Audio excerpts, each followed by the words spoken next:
மதன் என்ற இளைஞன் கல்வியும் திறனும் நிறைந்தவன். அவன் பணிபுரியும் நிறுவனத்தில் ஒரு பெரிய திட்டம் பேசப்பட்டது. அந்த திட்டத்தை யார் வழிநடத்த வேண்டும் என்பதுதான் கேள்வி. ஆனால் அங்கு மதன் பேசிய விதம், அவன் நடந்த விதம், அவனுடைய ஆணவம் மிக்கதா இருந்தது. பெரியோரையும் அவர்கள் கருத்துக்களையும் ஏற்கவில்லை. எல்லாவற்றையும் பார்த்து கொண்டிருந்த நிர்வாக உயர் பதவியில் இருந்த தூய அறிவுடைய பெரியவர் அமைதியாக எழுந்தார்.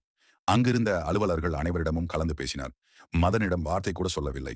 பின்னர் அவன் பக்கத்தில் அமைதியாக இருந்த மதனுக்கு சமமான பதவியில் இருந்த ஒரு பணிவான இளைஞனை அழைத்தார். அந்த பணிவான இளைஞனுக்கு தலைமை பொறுப்பை அளித்தார். அந்த நொடியில் அவன் புரிந்து கொண்டான். வாய்ப்பு அவனிடமிருந்து போகவில்லை, அவன்தானே அதை மூடிக்கொண்டான். மௌனமான உண்மை, தூய அறிவுடையோரை மதிக்கும் பணிவில்லை எனில் கல்வி வாய்ப்பாக மாறாது. கற்றத்தனால் ஆய பயனேன் கோள், வால் அறிவன் நற்றால் தோளார் எனின். எவ்வளவு கல்வி கத்திருந்தாலும் அந்த கல்வியின் உண்மையான பயன் என்ன? நல்ல பண்பு கொண்ட பெரியவர்களை வணங்கும் பணிவில்லை எனில் அவன் கற்ற கல்வி பயனற்றதாகவே. இந்த வலையொலி கணக்கை பின்தொடருங்கள், நிறைய குரல்களை பெறுங்கள்.